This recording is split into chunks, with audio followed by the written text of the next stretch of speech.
এই বাজেটখন হৈছে 2026-27 যিখন বাজেট, এই বাজেটখন অহা 5টা বছৰৰ কাৰণে এটা ৰোডমেপ। অসমক অহা 5টা বছৰ কিদৰে বিকাশমুখী যাত্ৰাত আগুৱাই নিব পৰা যাব, এই বাজেটখন হৈছে এটা ৰোডমেপ।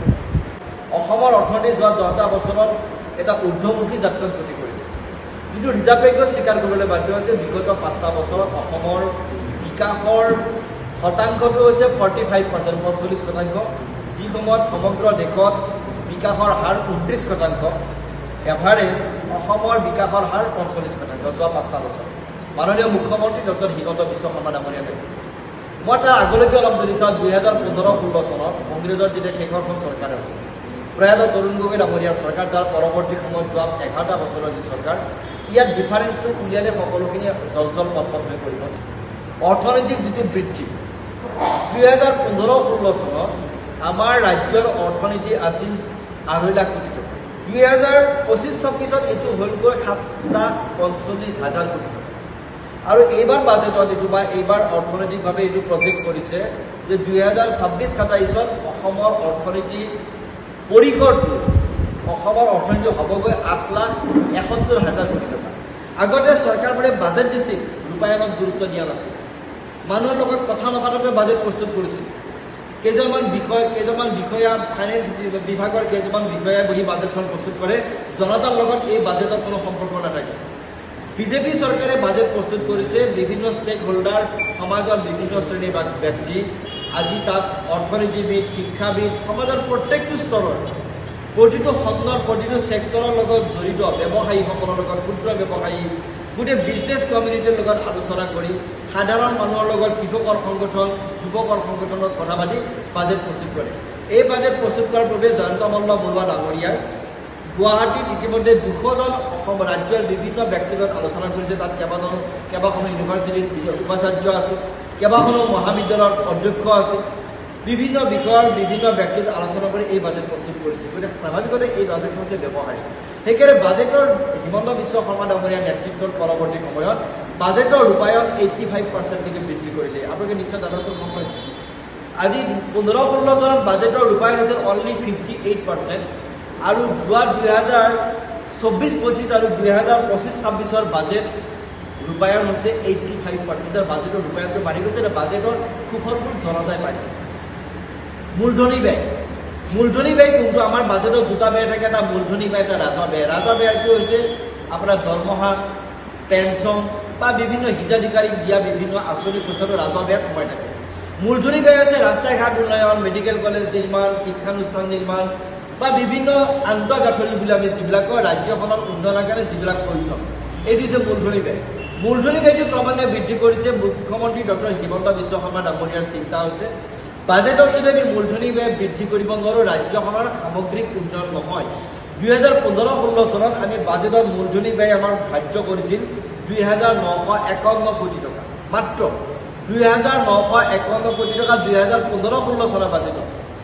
কিন্তু সেইটো 2025-26 চনত হ'লগৈ 26,531 কোটি টকা 2025-26, আৰু এইটো এইবাৰ আকৌ প্ৰায় 29,000 কোটি টকা। এইবাৰ বাজেটত এইটো হৈছেগৈ 29,000 কোটি টকাৰ আৰু অতিৰিক্ত আৰু আছে, প্লাছ আছে। তাহলে মূলধনী ব্যয় কৰে হৈছে, তাত বাটপথ নিৰ্মাণ কৰিছে, দলং নিৰ্মাণ কৰিছে, মেডিকেল কলেজ বনাইছে, শিক্ষানুষ্ঠান বনাইছে, ইউনিভাৰ্চিটি বনাইছে, ইঞ্জিনিয়াৰিং কলেজ বনাইছে, বিভিন্ন ৰাস্তা ঘাট, সকলো এই যিটো নিৰ্মাণ খণ্ডত এই পইচাটো ব্যৱহাৰ কৰিছে, যাৰ কাৰণে ৰাজ্যখনৰ আন্তঃগাঁথনি উন্নয়ন হৈছে, যোগাযোগ ব্যৱস্থা উন্নত হৈছে। বাজেটখনত অহা 5টা বছৰ হৈছে অসমৰ এটা ৰোড মেপ। এই বাজেটখনত কৈছে, প্ৰথম কথা কৈছে যে এই বাজেটখনৰ জৰিয়তে এখন জিলাত এখন বিশ্ববিদ্যালয়, এখন মেডিকেল কলেজ, এখন ইঞ্জিনিয়াৰিং কলেজ, এইটো শ্লোগান। এই শ্লোগানটোৰ জৰিয়তে শিক্ষা আৰু স্বাস্থ্য খণ্ডত অত্যাধিক গুৰুত্ব আৰোপ কৰা হৈছে। এখন জিলাত এখন ইউনিভাৰ্চিটি থাকিব, এতিয়া এখন জিলাত এখন মেডিকেল কলেজ নিৰ্মাণ কৰা হ'ব, যিবোৰত এতিয়াও হোৱা নাই, আৰু এখন জিলাত এখন ইঞ্জিনিয়াৰিং কলেজ থাকিব। গুণগত উচ্চ শিক্ষাৰ গুণগত মানদণ্ড বৃদ্ধি কৰিবৰ কাৰণে আৰু স্বাস্থ্যক জনতাৰ ওচৰলৈকে নিবৰ কাৰণে এই বাজেটখনে কাম কৰিছে যে জনতাৰ ওচৰলৈকে শিক্ষা আৰু স্বাস্থ্য গৈ পাব, যে মানুহে এতিয়া গুৱাহাটীত ভিৰ কৰিব নালাগে, প্ৰতিখন জিলাৰ ছাত্ৰ ছাত্ৰীয়ে সেই জিলাত মেডিকেল পঢ়িব পাৰিব, সেই জিলাত ইঞ্জিনিয়াৰিং কলেজত পঢ়িব পাৰিব, সেই জিলাত উচ্চ শিক্ষা গ্ৰহণ কৰিব পাৰিব, তাত ইউনিভাৰ্চিটি থাকিব, আৰু সেই জিলাতে গোটেই তেওঁলোকে আজি স্বাস্থ্য খণ্ডলৈ তেওঁলোকে সেই সুবিধাটো গ্ৰহণ কৰিব। আপোনালোকে শুনি ভাল পাব, এটা সময়ত আপোনালোকে বাতৰি কৰিছিল অমুক মেডিকেল কলেজত ডাক্তৰ নাই, অমুক মহকুমা ভিত্তিত কলেজ মানে আপোনাৰ কি হৈছে চিকিৎসালয়ত ডাক্তৰ নাই, ডাক্তৰ শ্বৰ্টেজ। এইবাৰ বাজেটত পণ লৈছে জয়ন্ত মল্ল বৰুৱা ডাঙৰীয়াই ডক্টৰ হিমন্ত বিশ্ব শৰ্মা ডাঙৰীয়াৰ নেতৃত্বত পৃষ্ঠপোষকতাত যি বাজেট প্ৰস্তুত কৰিছে তাত পণ লৈছে যে অসমৰ প্ৰতিটো উপ স্বাস্থ্য কেন্দ্ৰত একোজনকৈ চিকিৎসক নিযুক্তি দিয়া হ'ব। ভাবক, একোজনকৈ চিকিৎসক, যি সময়ত মেডিকেল কলেজত চিকিৎসক নাছিল, এটা সময়ত মহকুমা পৰ্যায়ৰ চিকিৎসালয়ত চিকিৎসক নাছিল, আজি এতিয়া গৈ উপ স্বাস্থ্য কেন্দ্ৰত চাব চেণ্টাৰত চিকিৎসক নিযুক্তি দিবৰ কাৰণে আমাৰ চৰকাৰে সাহস কৰিছে। তাতে ইমান চিকিৎসক ওলাব এতিয়া, কাৰণ গোটেই মেডিকেল কলেজবোৰৰ পাঠ্যক্ৰম আৰম্ভ হৈ গৈছে, গোটেই মেডিকেল কলেজৰ পাঠ্যক্ৰম আৰম্ভ হৈছে। গতিকে স্বাভাৱিকতে হৈছে কি এই বাজেটখনত শিক্ষা আৰু স্বাস্থ্য কেন্দ্ৰত অত্যাধিক গুৰুত্ব আৰোপ কৰা হৈছে। এপইণ্টমেণ্ট, নিযুক্তি। আগৰ চৰকাৰত মুখ্যমন্ত্ৰী ডক্টৰ হিমন্ত বিশ্ব শৰ্মা ডাঙৰীয়াই কথা দিছিল যে আমি নিযুক্তি 1 লাখ যুৱক যুৱতী নিযুক্তি দিম, গৈ 1,60,000 দিম।